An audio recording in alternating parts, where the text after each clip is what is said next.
Coming up on Torrance today, the Torrance Area Chamber of Commerce celebrates a 23-year partnership. Community members get the latest information on cancer prevention at a hospital health fair, and city workers embrace this season of giving by adopting an angel. It's all coming up right now on Torrance Today.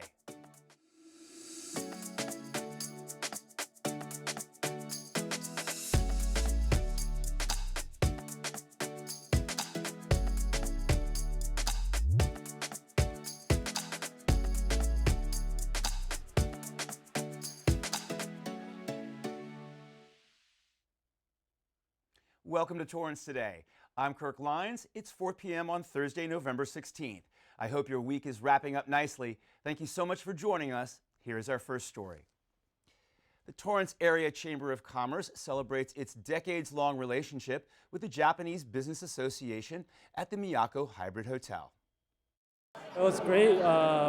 Met new people, exchanged a business card. Well, it's great to know what other people is doing because, my work, it's just a logistics world, but so if I could know other people's business, it's a new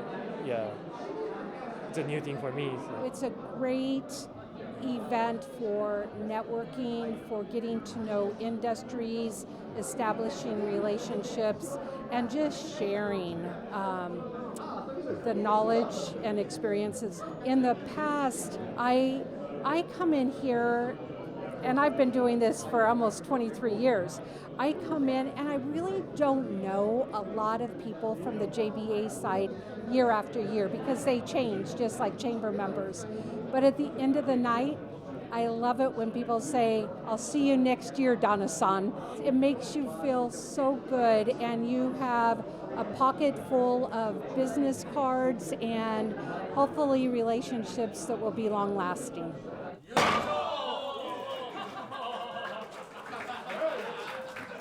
The annual Grand Mixer kicked off with the traditional breaking of the sake cask and welcome toast. The evening also included a presentation from Torrance City Council member John Kaji. This is the 24th year the Torrance Chamber has held this event with the Japanese Business Association, a nonprofit with a mission to develop and improve the business environment for Japanese companies in Southern California. Over at Torrance Memorial Medical Center, community members learned about the rising danger of colorectal cancer. I think it's always important to be informed and to be proactive about your health. There were many organizations through Torrance Memorial and other organizations for cancer treatment, so I was able to have access to a lot of resources. Colorectal cancer affects men and women almost equally. It also spans over various socioeconomic backgrounds. We're getting that at a younger age, but it has a lot to do with our diets. And the whole idea about prevention is to get screened early, because you have over a 91% chance of surviving the cancer if we catch it as a stage 1. It's one of the most common cancers that we find. In most cases, cancers start out as a polyp in the colon. And if people are getting their regular, proper screenings, then we can find these polyps before they turn into cancer and remove them. There's a lot of great ways to prevent colon cancer. Eating a healthy diet that's more plant-based, avoiding red meat, and good diet and exercise habits, including maintaining a normal body weight. Colorectal cancer is the second leading cause of cancer deaths for men and women in the United States. According to the U.S. Centers for Disease Control and Prevention, 68% of deaths from this type of cancer could be prevented with recommended screening. CDC officials say that 23 million Americans are not up to date with theirs. Regular screenings should start at age 50, but if you have a family history of colorectal cancer, you should speak with your doctor to see if you should get yours a little earlier. This year marks the 50th anniversary of our sister city relationship with Kashiwa, Japan. 8 student delegates from Torrance high schools visited Kashiwa in July as part of the association's Student Cultural Exchange program. The Torrance Sister City Association is already looking ahead to next year and is accepting applications for student delegates and an adult leader who will spend 3 weeks in Kashiwa in July.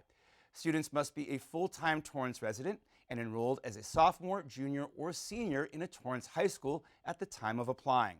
For more information and to apply, visit torrancesistercity.org.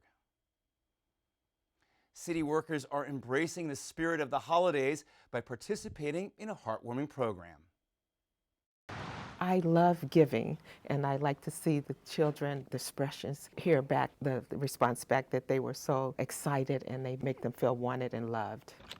Human Resources Customer Service Representative Phyllis Davis is the first in her department to pick up her angel. I got this year a female, and they want the headphones, Disney princess toys, and nail polish and lip gloss. Starting mid-November through December 7th, city employees can help brighten up the holidays for up to 200 children ages 0 to 12. I chose a boy and a girl. Our little girl wants a skateboard and helmet, or a dollhouse, or a Disney princess. And then our boy wants Duplos, a fire truck playset, and Toy Story, Encanto, and Cars. 5 years old. 3 years old. The Salvation Army's Angel Adoption Program provides these gifts for families in our area who are in need. Just thinking about the kids, how when I was a kid and I would want a dollhouse or a doll. And so, you know, it just feels nice to give back and to know that those little kids are going to open a nice surprise Christmas morning. City Librarian Heather Cousin says this program is extra near and dear to her heart. Having been a recipient of this program when I was growing up, it's really nice to get to give back. This year, she chose 2 boys, a 2- and a 5-year-old. It seems like they have an interest in learning. One's picked Legos and the other one's picked learning toys. I know I was probably a little bit older than the angels that I'm picking. I was probably maybe 6 or 8, somewhere in there. But it really made an impact. It wasn't so much the thing as it was knowing that somebody else that I'd never met cared enough to contribute. She says participating in the Angel Tree program reminds her of how someone's generosity has helped pave her path. The point is that that child knows that someone cares enough. At the end of the day, we chose to do what we do as public servants because we care enough about our community to come in every day and do the work that we do to make sure that our community is taken care of. I'm Christine Lee with Torrance City Cable. If you're interested in adopting an angel too, a tree will be available with angels to choose from after Thanksgiving. Meanwhile, you can drop off an unwrapped gift at the Salvation Army of Torrance, located at 4223 Emerald Street. The Salvation Army's Red Kettle campaign begins tomorrow. The tradition dates back to 1891 when Captain Joseph McPhee wanted to provide a free Christmas dinner for people in need. Today, the Salvation Army serves more than 25 million people across America every year, including many from our own community. A ribbon-cutting ceremony will kick off the campaign tomorrow at 12 noon at the Sam's Club parking lot located at 2601 Sky Park Drive. The South Bay Conservatory is bringing a new performance to the Civic Center tonight. Sweeney Todd, the Demon Barber of Fleet Street, premieres at 8 p.m. at the Armstrong Theater. The musical tells the story of an unjustly exiled barber who returns to 19th century London seeking vengeance. The South Bay Conservatory is a Torrance-based nonprofit educating performers from Torrance and its surrounding communities for nearly 60 years. Performances run through Saturday, November 18th. For more information and to purchase tickets, visit southbayconservatory.com. As we head into the weekend, be sure to catch the latest episodes of Weekends in Torrance.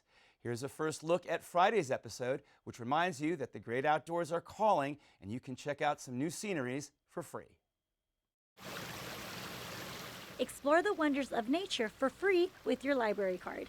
So the State Parks Pass is a program run by the State Library, and libraries across the state have the opportunity to participate. There's a list on the State Park website where you can check and see if the park that you're interested in is a participant, and it gives you the opportunity to park and then go and enjoy the park for the day. To help enhance your journey, you can also check out a backpack like this, filled with helpful tools. They have access to items that they wouldn't normally have. You know, the binoculars can be quite expensive for someone to own a pair, but in the backpack they had access and they really enjoyed exploring the parks. Well, I got my backpack and my parking pass. Now let's go explore.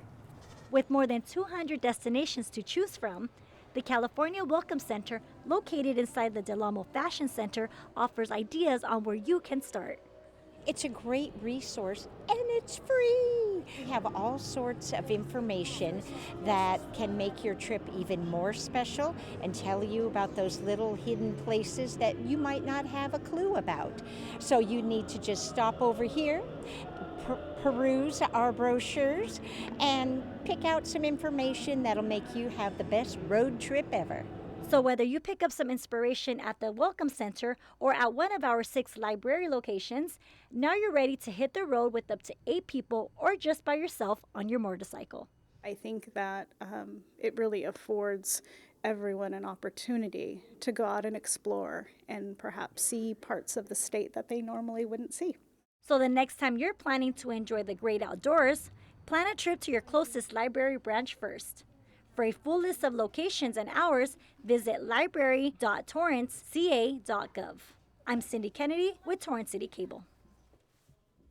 On Saturday, revisit Nomad 2, the second edition of the Torrance Art Museum's contemporary art pop-up that features works from more than 160 Southern California-based artists.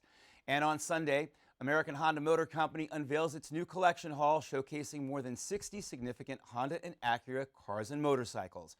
All this and more on Friday, Saturday, and Sunday right here on Torrance City Cable.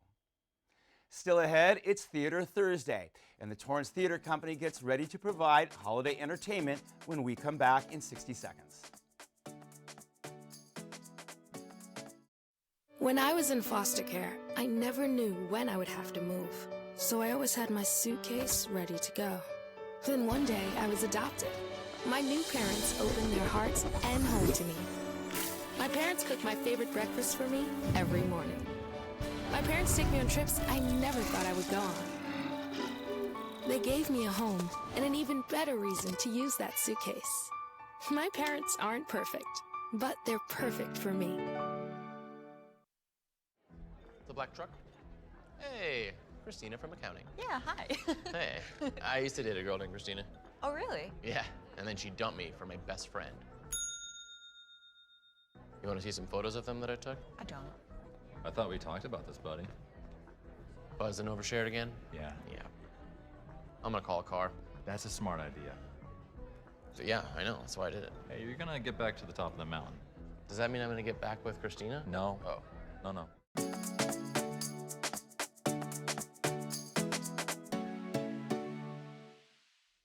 At the end of every episode of Torrance Today, we want to share a positive story that fits the theme for the day. On this Theater Thursday, if a December date night is in order, the Torrance Theater Company has got you covered. Its winter production is a sequel to Jane Austen's Pride and Prejudice called Miss Bennet, Christmas at Pemberley. The play is set 2 years after the novel ends, with Miss Bennet's middle sister Mary as the unlikely heroine, growing tired of her dutiful sisterly role. An unexpected guest sparks her hope for some romance, independence, and more during a Christmas family gathering. The show runs from December 2nd through the 23rd with matinee and evening performances. Visit torrancetheatercompany.com/Bennett to learn more and to buy tickets. Well, that's our show for today. Let us know if you have a positive story to tell by emailing us at torrancetoday@torranceca.gov. Thank you for joining us. We'll see you back here on Monday with more news from and for our Torrance community. Have a good weekend.